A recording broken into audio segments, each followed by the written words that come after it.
Yeah, myself is Ravi Kumar. I am a software engineer. And my first request to my fellow Indians is don't always relate September 11 with the terrorism, because so many things have happened in India.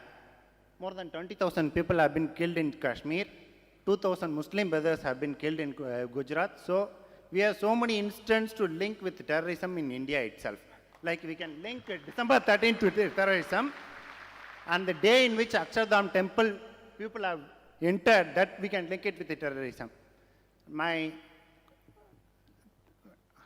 I thank Mr. Jagir Nayak for clearing the misconception about the jihad. My question is that you told that just for the sake of one person, you cannot attack the country. Now, I am asking about the imaginary scenario. Suppose I am going to some Arab country, I am causing a great devastation, I am killing lakhs and crores of people there, and I am coming back to the India. And the country is giving a proof to me, proof to Indian government, stating that this person has caused the devastation. And the Indian government is repeatedly telling that proof what is given by you is not valid. And that proof is being shared with the other countries. They all agree. And suppose the country repeatedly is not ready to surrender me, then what is the action that particular country has to take? I have not completed. And another thing is the proof of that country is previously also when that kidnapped plane entered that, they encouraged the kidnappers, they allowed the terrorists who have come in that plane to escape out of the country. If that is the status of the country, then what is the action that particular country has to take it? You are telling, suppose I have come, after causing a devastation, I have come back to India, Indian government is not ready to surrender me, and the proofs have been given, and Indian government is repeatedly telling the proof what you have given is not valid. What is the action that country has to take? The brother has asked a very good question, and a very relevant question, a very good analogy between what's happened 11 September again, though he came back to 11 September. Analogy is very good, that he as a person goes and crosses an Arab country, kills thousands of people, devastation comes back, and the Arab country gives proof to the Indian government does not accept.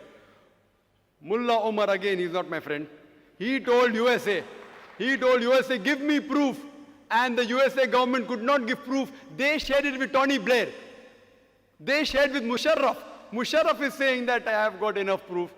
I have seen the proof. When you're asking the Afghanistan government to give the culprit, the Afghanistan government is telling me at least give us proof, and they could not give proof to Afghanistan government, and they're sharing it with Tony Blair.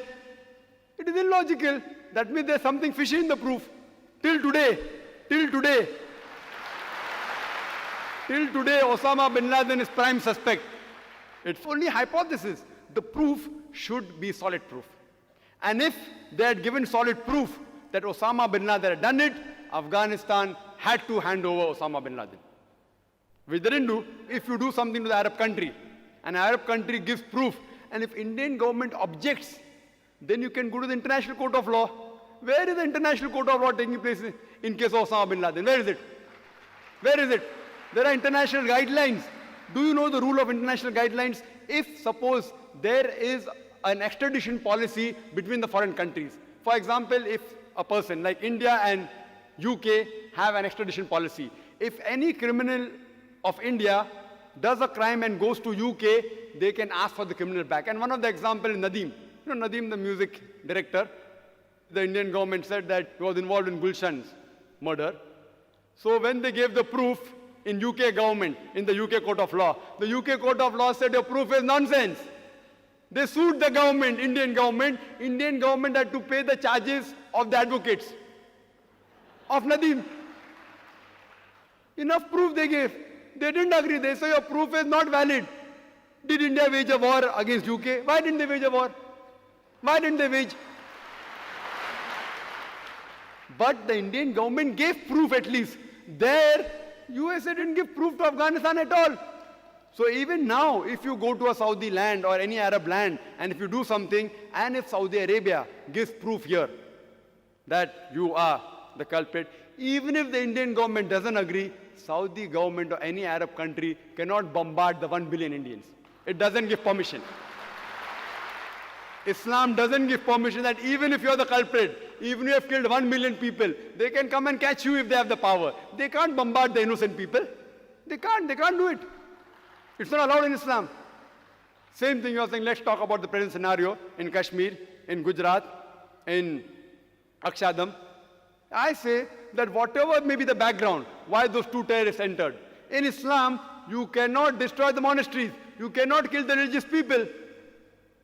If anyone goes in a monastery, in a place of worship, in a temple, and killing innocent people, it is against the Quran. It is against the Quran. We have to condemn it. Just because those two people, whatever the reason was, and they got a letter that they believe they came from Tehreek-e-Qisas.